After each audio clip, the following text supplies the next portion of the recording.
नमस्कार। आज की इस चर्चा में हम एक बहुत ही भावपूर्ण और गहराई से छू लेने वाली कथा पर बात करेंगे। ये कहानी है भगवान श्री कृष्ण और उनके परम भक्त नरसिंह मेहता की। हम देखेंगे कि सच्ची भक्ति, पूर्ण समर्पण और भगवान की कृपा असल में क्या होती है। जब एक भक्त खुद को पूरी तरह से ईश्वर को सौंप देता है ना, तो कैसे स्वयं भगवान उसका सारा कार्य संभाल लेते हैं, यही आज के इस विश्लेषण का मुख्य विषय है। चलिए शुरू करते हैं। सबसे पहले इस बहुत ही गहरे सवाल पर गौर करते हैं। जब पूरी दुनिया छल कपट पर उतर आए, हर तरफ से धोखा मिले, तो एक सच्चे भक्त की रक्षा आखिर करता कौन है?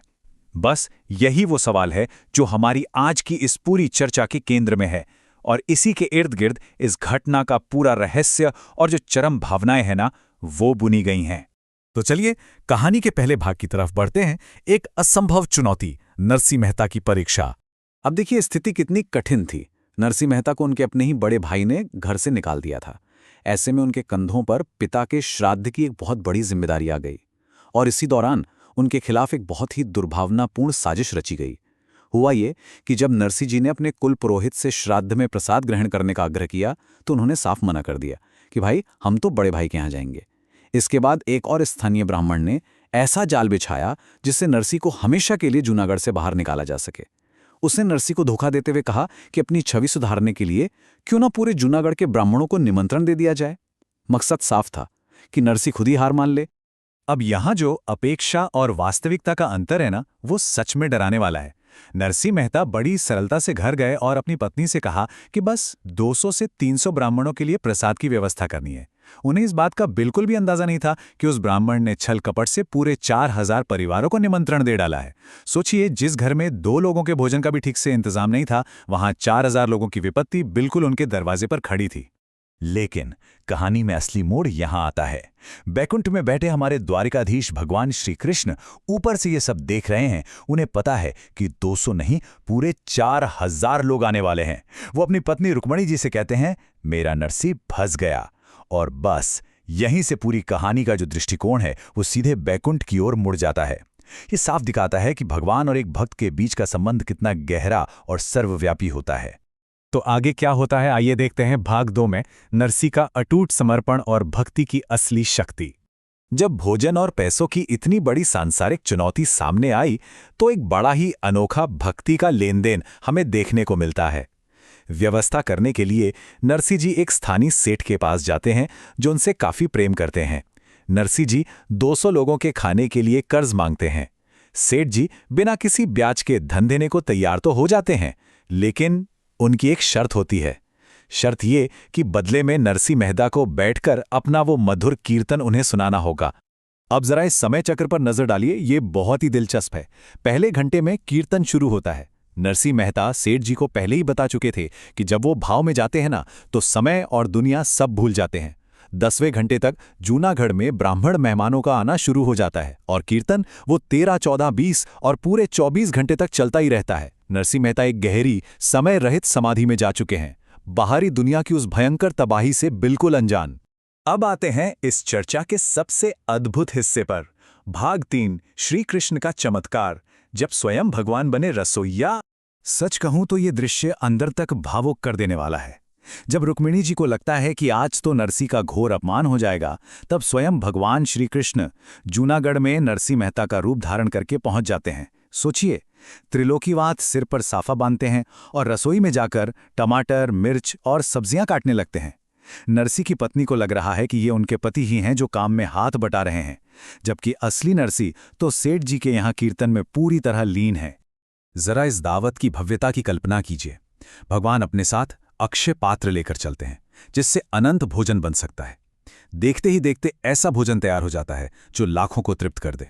4-4 तरह की सब्जियां, 2-2 प्रकार की पूड़ियां, 3-3 प्रकार के मिष्ठान और एकदम गाढ़ा स्वादिष्ट रायता। ये सब कुछ उस 4000 की विशाल भीड़ के लिए पलक झपकते ही तैयार कर दिया गया। अब यहाँ का अंतर देखिए। एक तरफ उन 4000 ब्राह्मणों की उम्मीदें थी। वो तो ये सोचकर आ रहे थे कि आज भोजन मिलेगा नहीं और नरसिंह का मजाक उड़ाकर उसे नगर से निकालने का पक्का बहाना मिल जाएगा। पर वास्तविकता क्या थी? उन्हें स्वयं भगवान के हाथों से परोसी गई एक शाही दावत मिल रही थी। भगवान खुद कमर और सिर पर फेंटा बांधकर सबको भोजन परोस रहे थे। सभी ब्राह्मण खा खाकर पूरी तरह से तृप्त हो चुके थे। और भोजन के बाद जो हुआ वो और भी हैरान करने वाला है। ध्यान दीजिए इस संख्या 12 पर। भोजन के बाद ब्राह्मण सोचने लगे कि अब ये कंगाल नरसी दक्षिणा में क्या ही दे पाएगा। तभी भगवान ने एक बैलगाड़ी से कपड़ा हटाया जिसमें छोटी छोटी पोटलियां रखी थीं। पत्नी ने वो पोटलियां बांटी और जब ब्राह्मणों ने उन्हें खोला तो हर एक पोटली में 12 सोने की मोहरें थीं। जी हाँ, इतनी बड़ी संपत्ति कि उन 4000 ब्राह्मणों की आने वाली 4 पीढ़ियां भी आराम से बैठकर खा सकें। अब इस पूरी स्थिति की विडंबना तो देखिए। नरसी के बड़े भाई के घर जो 12 ब्राह्मण गए थे ना, उन्हें दक्षिणा में सिर्फ 1-1 रुपया मिला था। और जब वो बाहर तमाशा देखने निकले कि चलो देखें नरसी का क्या हाल हुआ, तो वो हक्के बक्के रह गए। उन्होंने देखा कि 4000 ब्राह्मण सड़कों पर खुशी से नाच रहे हैं। उनके पास इतना अकल्पनीय धन था कि वो खुद हैरान थे कि आखिर नरसी मेहता के पास इतनी बड़ी दक्षिणा आई कहां से। और इसी के साथ हम बढ़ते हैं अंतिम भाग की ओर, भाग 4, भक्ति की विजय, सत्य और समर्पण। तो आखिरकार भगवान अपनी इस पूरी लीला का समापन कैसे करते हैं? जब सभी ब्राह्मण खुशी खुशी आशीष देकर चले जाते हैं, तब भगवान भोजन करते हैं और पत्नी से कहते हैं कि वो संध्या वंदन करने जा रहे हैं। वहां से वो सीधे द्वारिका लौट जाते हैं और द्वारिका पहुंचकर सेठ जी के चित्त में जाकर उन्हें प्रेरित करते हैं। तब जाकर पूरे 24 घंटे बाद सेठ जी असली नरसी मेहता को उनकी समाधि से जगाते हैं। अब 24 घंटे बाद नरसी मेहता डरे सहमे अपने घर लौटते हैं। उन्हें पक्का लग रहा था कि सब कुछ बर्बाद हो चुका होगा, घर जला दिया गया होगा। लेकिन घर पहुंचते ही वो देखते हैं कि उनकी पत्नी बिल्कुल शांत बैठी प्रसाद खा रही हैं। जब नरसी जी घबराकर पूछते हैं कि क्या हुआ, तो पत्नी भी पूरी तरह से हैरान। वो कहती है, अभी तो संध्या करने गए थे, हाथ पांव धोने गए थे, अपनी पूरी याददाश्ती धोकर आ गए हो क्या? और बस यहीं पर इस पूरी कथा का सबसे भावुक पल आता है, जब पत्नी उन्हें पूरी बात बताती हैं कि कैसे उन्होंने खुद फेंटा बांधकर सब्जियां काटी, 4000 ब्राह्मणों को भोजन कराया और 12-12 सोने की मोहरें दी। तब नरसी मेहता सच्चाई समझ जाते हैं। उनकी आंखों से आंसू छलक पड़ते हैं। वो वहीं जमीन पर गिर पड़ते हैं और उस जगह की धूल को चूमने लगते हैं जहां उनके द्वारिकाधीश चले थे। उन्हें यह एहसास हो जाता है कि उनके नाथ ने खुद आकर उनका सम्मान बचा लिया है।